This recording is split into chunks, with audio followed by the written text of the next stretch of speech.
भागकर खबर, बेखौफ जुबान, बेबाक अंदाज। धकड़ खबर के बुलेटिन में आपका स्वागत है। मैं अनीस अहमद खान। एक बात आजकल बड़ी चल रही है कि बायोपिक बहुत आ रहे हैं, यानी जीवनी पर आधारित फिल्में बहुत आ रही हैं। और इस दौरान जब चुनाव होने वाले हैं तो आप देख रहे होंगे नरेंद्र मोदी के बायोपिक पे धड़ाधड़ फिल्में आ रही हैं। अभी एक रिलीज़ होने वाली है, mister prime minister, mister Narendra Modi, और कहाँ हो प्रधानमंत्री। इस तरीके से कई बायोपिक रिलीज़ हो रही हैं जिसमें बॉलीवुड के बड़े बड़े आर्टिस्ट काम कर रहे हैं। बॉलीवुड के अच्छे जो प्रोड्यूसर डायरेक्टर हैं उसको प्रोड्यूस और डायरेक्ट कर रहे हैं। सिर्फ मोदी के ऊपर, वैसे तो गडकरी के ऊपर भी आ रही है एक फिल्म, और कई लोगों के ऊपर आ रही है, लेकिन इलेक्शन के बाद वो नहीं आएंगी, इतना हमारा दावा है। वहीं आपको मैं एक बात बताना चाहता हूँ कि पहली बार नहीं हो रहा है ऐसा कि बॉलीवुड का क्रेज़ पॉलिटिक्स में ना हो या पॉलिटिक्स का क्रेज़ बॉलीवुड में ना हो। ये आप देखिए कि ये जब से पहला चुनाव हुआ है लोकसभा का, मैं यहाँ पे लोकसभा की बात करूँगा, विधानसभाओं की बात नहीं करूँगा। विधानसभा में भी लोकसभा का पहला चुनाव हुआ तो तब से अब तक सिल्वर स्क्रीन के जो लोग हैं, यानी बॉलीवुड के जो लोग हैं या साउथ की फिल्मों के लोग हैं, जो फिल्म आर्टिस्ट हैं, उन्होंने भरपूर इसमें हिस्सा लिया है, इलेक्शन जीते हैं, बड़ी बड़ी पोस्टों पे, मिनिस्टर लेवल तक भी पहुंचे हैं ये लोग। इस तरीके से इन्होंने किया है। बॉलीवुड का हरदम हिस्सा रहा है। चुनाव में जब चुनाव होते हैं तो बॉलीवुड के आर्टिस्ट भी उसमें पार्टिसिपेट करते हैं, इलेक्शन वगैरह में जाके उसके कैंपेन वगैरह में सारा कुछ करते हैं। लेकिन उसके बावजूद उनके दूसरा एक चेहरा होता है कि जो कि फिल्मी होता है। लेकिन हम यहाँ पे इन लोगों की बात करेंगे जिन्होंने बाकायदा चुनाव में, लोकसभा के चुनाव में पार्टिसिपेट किया और यहाँ पे बड़ी बड़ी मंत्रिपरिषद तक पहुँचे। ये हम आपको लिए चलते हैं 1952 में जब पहला चुनाव हुआ लोकसभा का, तो उसमें हरिंदर नाथ चट्टोपाध्याय और पैदी लक्ष्मैया दो आर्टिस्ट थे। हरिंदर नाथ चट्टोपाध्याय बंगाल से थे और पैदी लक्ष्मैया साउथ के थे। ये दोनों चुनाव में आए और दोनों चुनाव जीते थे, दोनों ने लड़ा था। चट्टोपाध्याय की बावर्ची फिल्म आप लोगों ने अगर देखी हो, राजेश खन्ना वाली, उसमें जो बुढ़े का रोल किया है वो हरिंदर नाथ चट्टोपाध्याय का ही रोल था। इसके बाद हम चलते हैं कि अब तक 58 अभिनेता जो है लोकसभा चुनाव लड़ चुके हैं, 58 अभिनेता, जिनमें से 39 को 39 को एक बार तो सांसद बनने का मौका मिला ही है। इस दौरान पूरे जो कहते हैं, मोदी जी कहते हैं 70 साल के दौरान की बात है, इसमें ये हुआ है। 2014 में सबसे ज़्यादा अभिनेता और अभिनेत्री यानी 24 ने चुनाव लड़ा था। जीतने वालों में शत्रुघ्न सिन्हा, देवा, हेमा मालिनी, किरण खेर, मुनमुन सेन, परेश रावल, चिराग पासवान इनके लड़के हैं, पासवान साहब के जो मंत्री रहते हैं, ये भी फिल्मों में काम करके ही पॉलिटिक्स में आए हैं।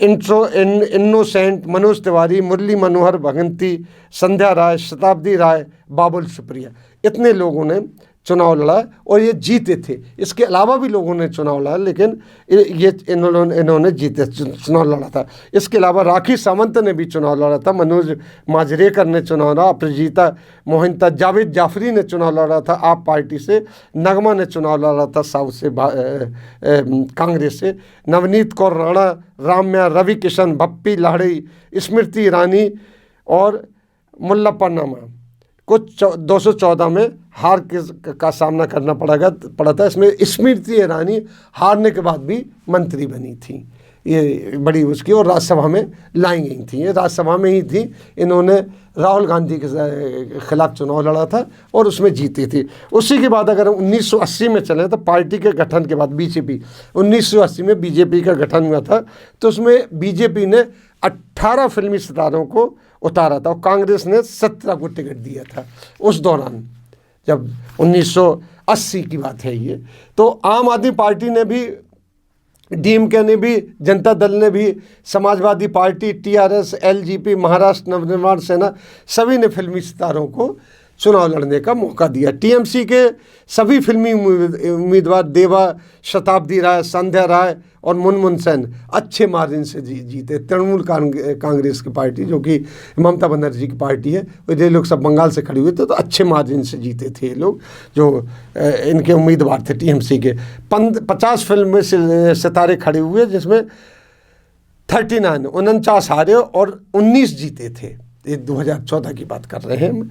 कोई 2 बार भी जीते हैं, कई 2 बार भी जीते हैं। फिल्मी सितारे कई 2 बार भी जीते हैं, जिनमें सुनील दत्त, विनोद खन्ना, शत्रुघ्न सिन्हा, राज बब्बर, जयप्रदा, महेश कुमार कनौडिया, शताब्दी राय, सिद्धांत महापात्रा, वैजयंती माला, अम्बरीश, ये लोग 2-2, 3-3 बार चुनाव जीते हैं। जैसे कि जिनमें सुनील दत्त 5 बार चुनाव जीते थे, वो मंत्री बने थे। भाई बाबुल सुप्रियो मंत्री बने। विनोद खन्ना भी 3 बार चुनाव जीते, मंत्री बने। पहलियन शत्रुघ्न सिन्हा मंत्री बने थे, तो ये चुनाव जीते थे। इस बार इनको टिकट नहीं मिला, लेकिन बीजेपी से जीते थे, इनको मंत्री बनाया गया। अम्बरीश मंत्री बने थे। ये इन लोगों का ट्रैक रिकॉर्ड है फिल्म में उनका। इसी के साथ यूपी से 7 अभिनेताओं ने चुनाव लड़ा अभी तक, 7 अभिनेताओं, उसमें अमिताभ बच्चन है, सबसे ज़्यादा मार्जिन 42% वोटों से जीते थे। ये 42% इनको वोट मिले थे।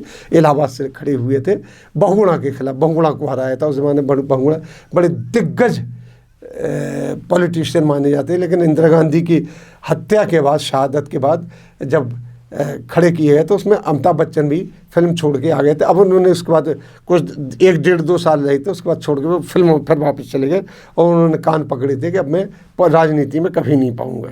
जयप्रदा रामपुर से, हेमा मालिनी मथुरा से और राज बब्बर आगरा से, यूपी की जो बात कर रहे हैं, यहाँ से भी फिल्मी आर्टिस्ट चुनाव लड़े थे।